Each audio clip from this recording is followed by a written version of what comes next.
learning needs of a student. The significance of assessment is that it should be well trained with students' educational standards, objectives, and competencies. The use of education evaluations are to ascertain performance results for educators on the strengths and weaknesses of students. What are the uses of assessment in education? There are various reasons for educational assessment.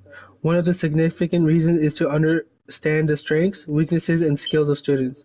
Furthermore, the evaluation helps guide instruction. Formative assessment helps with the task as the evaluation are aided in education to observe student learning and give feedback to improve student learning. Assessments are used for accountability in how school performance is evaluated on a basis of student performance. This is how students and schools are ranked. Other uses are to ensure that the instructional ways are successful through conformative assessments. It measures how a student performs based on previous performance score. What are the advantages of assessment in education? The assessments are significant in predicting school achievements since they measure the intelligence features needed for success in the learning environment. The assessment provide general information to allow parents, teachers, and professionals to provide the necessary resources to students.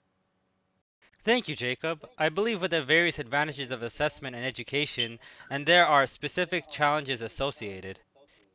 Yes, there are disadvantages of assessment in education, such as cost, which relates to the interpretation and administration of the results as the process requires experts. The evaluation is mainly designed to test intelligence and lack of perseverance and motivation. Particular personal abilities such as leadership and creativity are missing in the assessment. I believe there are hundreds of tests that are issued to students. Some commonly used tests include teacher tests, tests confirmed by psychologists, and state-minded tests. Achievement tests are focused on determining achievement.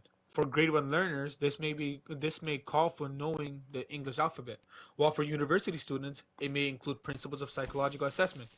In addition, there are aptitude tests that focus on life experiences, an informal part of learning, rather than achievement through structural learning.